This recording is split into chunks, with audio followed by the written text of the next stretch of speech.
pessoal, meu nome é Alberto Silva, eu sou contabilista e sou ativista socioambiental.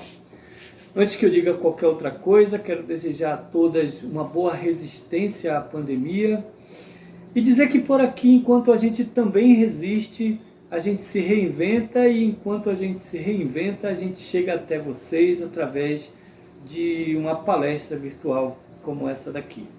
Para isso eu preparei um roteiro para dar uma linha lógica e a gente se comunicar de maneira positiva. E também dizer que o tema da nossa conversa se chama a participação da mulher na renda familiar. Bom, gente, vamos considerar que essa participação se dá como se estivéssemos andando no caminho. E um caminho em que existem algumas pedras. Bom, durante esse caminho, então, eu vou jogar luz sobre algumas pedras para que a gente possa ir entender. Bom, a primeira pedra que a gente precisa jogar luz, né, nesse caminho até a participação na renda familiar é a misoginia. E misoginia é o que é? Misoginia é o ódio, é a repulsa, é o desprezo pela mulher, é o desprezo pelo feminino, pelo simples fato de ser feminino. Bom, e um exemplo bom dessa misoginia se dá quando homens, por exemplo, estão em tempo de vida sexual ativa, digamos, enquanto namora muito, ao comparar essa fase do homem com alguns animais, a gente vai encontrar o quê? Vai encontrar o tigrão, é o garanhão, é o galo. Já quando isso acontece com a mulher, em que ela acha que deve também namorar no tempo e da forma que ela quiser, aparecem bichos bem diferentes. É a galinha, é a piranha, é a vaca, enfim. E isso é a tradução da misoginia para a vida, né? Enfim, é um bom exemplo para que a gente perceba esse desprezo. Esse desprezo, ele se transforma em violência muitas vezes, e essa violência, quando se transforma em morte, tem um nome, chama-se feminicídio.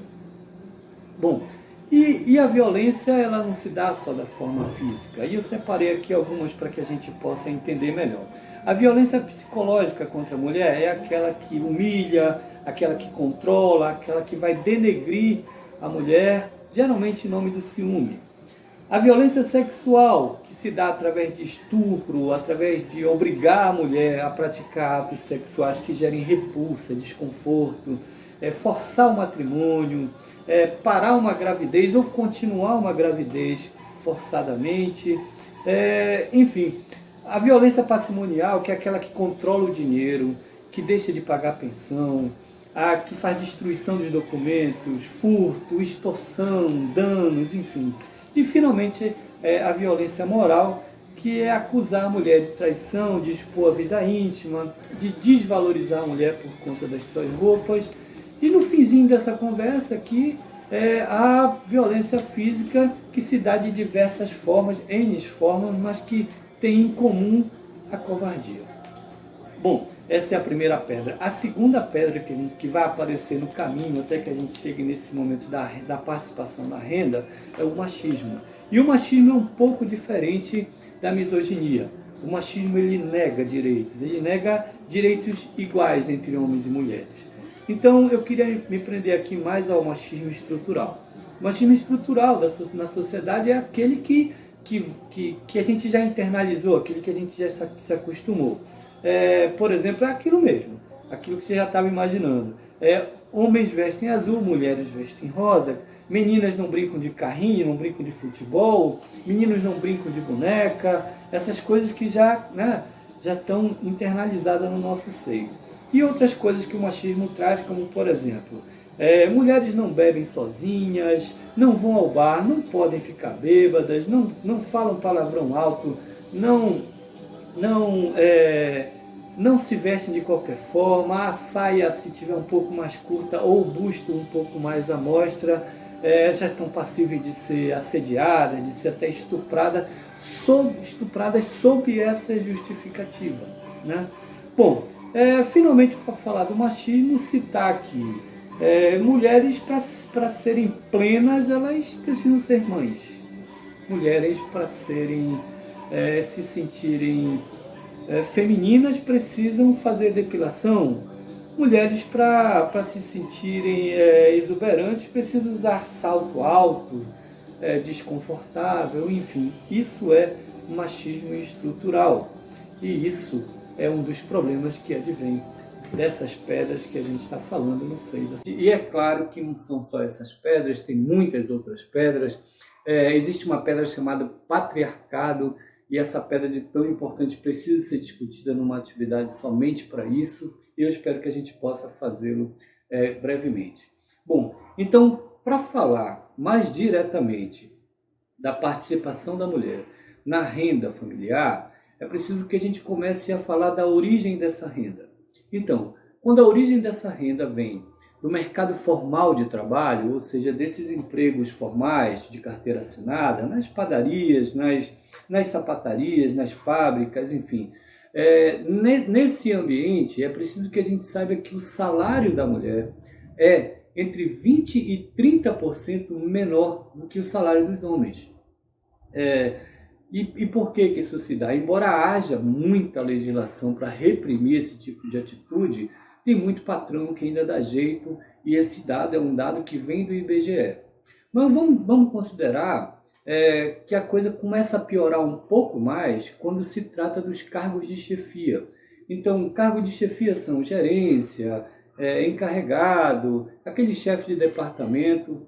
Pois é, esses chefes, quando são homens, recebem em média 35% mais do que mulheres. Então, assim, para cada R$10, R$3,50 é pago a menos para a mulher quando ela exerce esses cargos de chefia. Bom, quando chega na jornada de trabalho, a coisa é igual. Homens e mulheres trabalham igualmente 8 horas diárias. Mas se a gente for considerar que toda a carga do trabalho doméstico ainda é da mulher, essa mulher acaba trabalhando pelo menos 7 horas a mais do que os homens. Quando é que ela trabalha essas 7 horas a mais? Quando ela se acorda mais cedo, quando ela vai preparar os meninos para ir para a escola, quando ela vai cuidar do remédio dos idosos, quando ela vai cuidar da roupa, de fazer o café, ela acaba saindo, né, acordando mais cedo, e quando ela volta do trabalho, ela ainda precisa fazer jantar, precisa cuidar do marido, que vai exigir, olha o machismo aparecendo, né? Que vai exigir também cuidados próprios, e ela nessa lida, ela acaba trabalhando na empresa 8 horas igualmente, mas fora da empresa, em casa, ela soma a isso pelo menos mais 7 horas de trabalho. Olha, se a gente fosse pagar para essa mulher por essas horas de trabalho doméstico, com certeza o poder, a influência na participação dela, né? A participação dela na renda familiar seria muito maior. Bom, mesmo que ela tenha que passar, mesmo quando ela passa esse momento difícil, e lembrar aqui que trabalho doméstico é todo dia. Isso inclui domingo, feriado, enfim, não se tem descanso para isso, né? Por isso que você não vê a mulher saindo para jogar futebol. O homem sai para jogar futebol, mas ela normalmente acaba ficando em casa, porque ainda que seja no domingo, tem afazeres. Bom, mesmo com todos esses problemas, mesmo recebendo menos, mesmo sendo menos valorizada, acaba que essa mulher contribui com a renda familiar com pelo menos 40%. Então, da renda familiar, 40% vem do esforço da mulher. Quando chega aqui no norte, essa coisa piora um pouco. Chega a ser 42% a participação dessa mulher. Bom, na renda familiar é lógico, né? Deixa eu dizer uma coisa. Mesmo com todas essas dificuldades, eu diria que esses 40% são um milagre. Eu não sei o que você pensa, mas eu acabo pensando assim, porque é quase metade da participação, mesmo recebendo menos, mesmo se desgastando, mesmo, enfim, trabalhando quase que o dobro que o homem, ela ainda contribui com 42%. Não te esquece que é isso aqui no norte. Bom, mas olha só, Para que a mulher, e vem melhorando muito, né, para que a mulher venha conseguindo mais espaço no mercado de trabalho, mesmo aos poucos sendo valorizada, ela acabou percebendo qual era o caminho, né? E o caminho ela já sabe qual é. Eu separei aqui 3 momentos desse caminho que as mulheres perceberam e estão começando a melhorar. O primeiro caminho é o caminho da educação. Existem muito mais mulheres já dentro das academias. Nos cursos noturnos, por exemplo, do ensino médio, do ensino fundamental, essas mulheres também são maioria nas salas de aula. Ou seja, a educação tem permitido um peso maior na hora de pagar salários, na hora de estabelecer salários, na hora de estabelecer cargos dentro das empresas, isso tem pesado bastante. Um segundo momento é a própria qualificação, porque mesmo que não seja no ambiente formal, mas nesse ambiente informal, mulheres artesãs, por exemplo, costureiras, entenderam que a qualificação, o treinamento é muito importante. Então elas participam muito mais de oficinas, de cursos, de workshops, enfim, dessa formação que aprimora a produção, que aprimora o serviço, né? Que aprimora as habilidades. Bom, um outro momento também é a participação nos níveis de decisão. A mulher entendeu, e o caminho é esse, não podemos de forma nenhuma abrir mão disso, da participação na elaboração de políticas públicas. Então, em momentos como revisão do plano diretor, em momentos como o PPA, né, que é o plano plurianual, em que o poder público é obrigado a fazer consulta pública, as mulheres entenderam que esses círculos de debate, essa participação é sim muito importante e que lá são decididas algumas coisas que vai melhorar a qualidade de vida e também vai influenciar na própria participação dela na renda. Agora, tem uma ferramenta que essa é primordial, né? Que é a ferramenta da organização. Mulheres, principalmente em comunidades, começaram a perceber que tem problemas comuns, como uma questão de ter que ficar com os filhos, não poder levá-los para trabalhar ou para o ambiente de produção. Se juntando, elas conseguem estabelecer pequenas creches, ou organização de creches. Se juntando, elas conseguem fazer ambientes de trabalho coletivo, aqueles barracões de costureira, enfim. Se juntando, elas perceberam que podem fazer compras em conjunto e aí baixar o preço e também vender em conjunto para acessar clientes muito maiores. Essa coletividade, essa organização tem sido uma ferramenta essencial para a melhoria da qualidade de vida dessa mulher e para a melhoria também da participação dela na renda familiar. Bom, enquanto essa mulher se desenvolve, ela começa a perceber que a expertise começa a aumentar, né?